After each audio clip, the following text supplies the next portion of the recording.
Welcome to Embracing Serenity.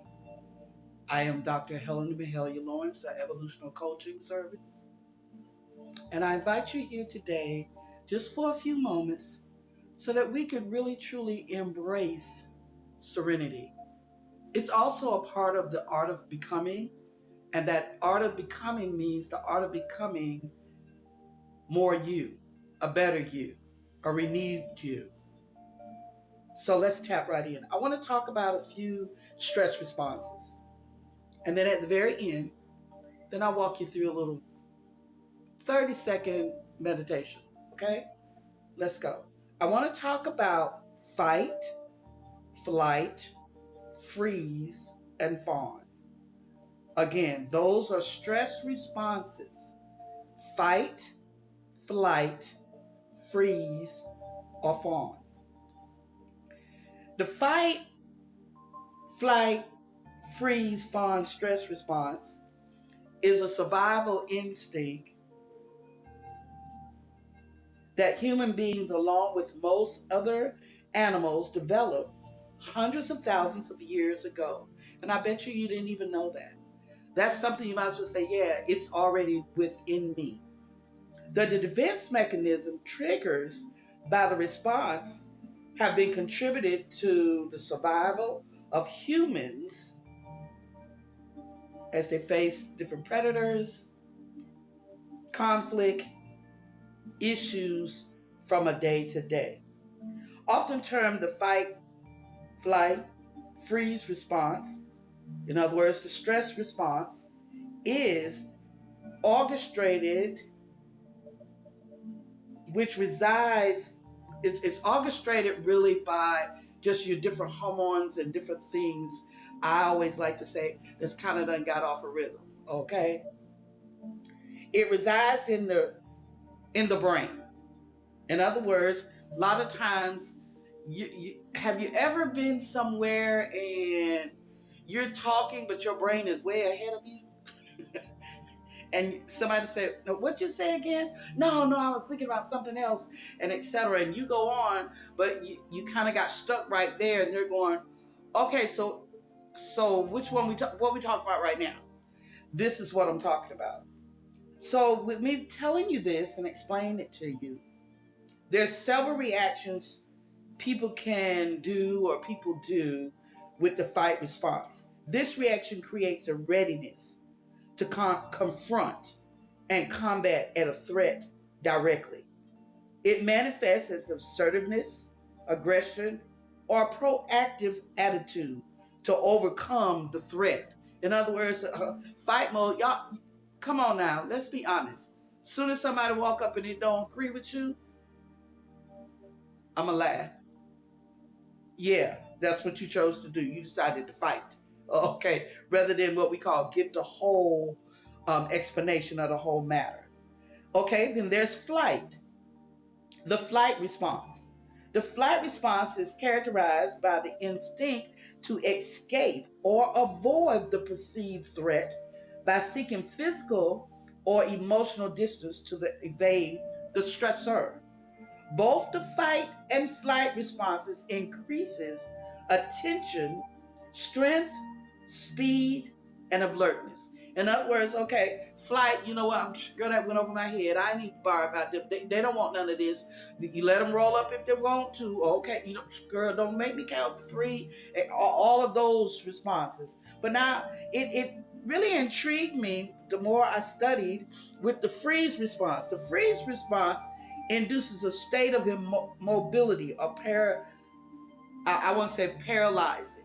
In other words, like something happened, that trauma happened that you couldn't move. And I always say, I watch all the movies, and Bishop's always laughing at me. And when I was like, "Why y'all standing there? You see the train, or you see the car? Oh my gosh! Don't just keep running, go, etc." And why y'all are laughing? But think about it. That's the freeze response when something happened, or you hear tragic news, or let's be honest, you're so let down that you know what, you get frozen in that state. It's like a counterproductive. Individuals may reduce that thought process, or to just stand still, or to become paralyzed in that state. And that's the reason why I end up saying you must think before you speak. Or okay, pay attention. Coach Greg will tell you any and every time. Pay attention to your surroundings. Oh, okay. Know where the exit is. Know where the know where the bathroom is. Know where the side door is. Know where the emergency door is. All of those things we used to laugh, but now even the grandbaby, she be, hey, grandpa gonna sit with facing the door. And I'm saying all this too is so that those triggers of trauma are okay. Yes, he served in the military, so everybody right there, come on, give kudos. Says so he's watching. Coach is watching. Fawn, the fawn response. The fawn response involves accommodating others to seek approval and avoid conflict. In other words, I just love everybody. You say go okay, okay. You know what? I raised my hand for a while. I was like, hey, I just long as you're happy, I'm happy, etc. Even in my business, okay. And then I started realizing, no, that's not a good response because everything is not always good or should be happening then. What I think I ministered and talked about it a few days ago, or about hey, you got to seek the creator. You have to seek God. You have to seek the higher one so that you know the directions of what you're supposed to be doing, and also how to handle fawn, freeze, fight, and flight responses. I hope me just talking to you just kind of, I always say, struck a nerve enough for you to at least tilt your head and go, that she was saying that, that's how I be responding sometimes. You know what? So that means we got to work on it. That means that it's something you have to pay attention to. Or okay, like, well, what set you off? What really? What, Coach Greg would say, what got your water boiling? What was it? Oh, okay. And I would ask and go, well, what was your first response? What okay, when you heard the news, or when you was told that, or when that transaction happened, what was your first response? What was you thinking? How was you feeling? All of those things matter, ladies and gentlemen, to your self-care journey. That's why we say it's the art of becoming, and embrace learning how to embrace serenity. We all don't know how to do that. Many of us say, yeah, girl, I chilled, I rest. But did you rest your mind of thoughts that run rapid in your head? Well, girl, I got a little bit of sleep last night, but were you sleeping, or what do we call in that first stage of not really, I would say your dreams and all are not flowing correctly? You gotta, I dozed off, I got a little bit of sleep, but that's not good for your body. So all I come today is to enlighten you that self-care is vital, and especially now. Let's do that exercise that I talked to you about. I hope you're ready. It's simple. All you have to do is place your feet flat on the ground. Adjust your shoulders. I like to call them relaxed shoulders. Okay? Not sloop or sitting down in it, but just enough, just relax that you feel the support. Now that you found a safe place to take a seat, okay, what I want you to do is close your eyes. I'll remind you, you're safe. We're only going to be a few minutes, just enough for you to catch your breath. You ready? As you begin to inhale and exhale, I want you to think of two things. I'm going to let it go. Let it go. Or if you want to reword it, letting go.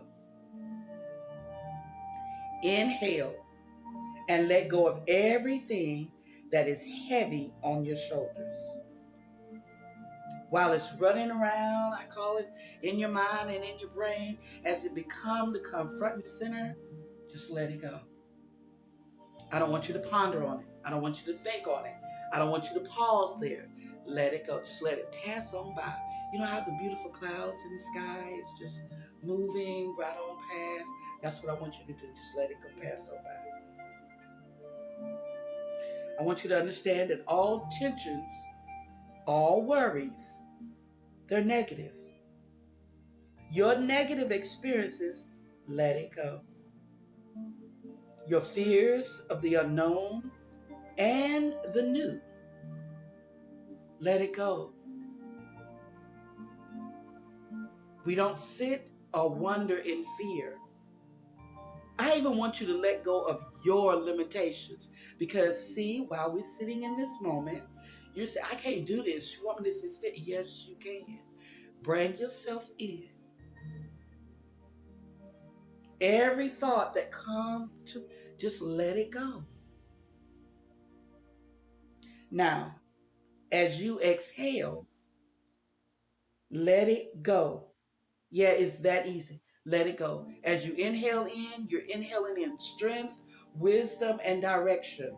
But as you're exhaling out, you're letting go of everything more and more. Again, exhale, let it go. When you take the next exhale, I want you to let it go, release it. Say it in your mind. I'm not only letting it go, I am releasing it.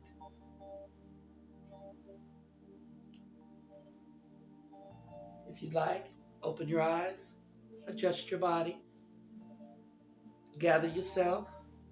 I like to always say to some people, they say, oh, I was feeling tingly, and that means your body was receiving oxygen that it had not received before. That's a good thing. Some, said, I felt a little emotional. I want to say, yes, tap in. Tap into your inner being. That's amazing. That's where your breakthrough will come. And then there's others say, I didn't feel anything. I did what you said, but I'm going to say, meet me back. And let's get more consistent about you tapping into your inner self. Thank you for joining Embracing Serenity. I am Dr. Helen Mahalia Lawrence of Evolutional Coaching. See you next time.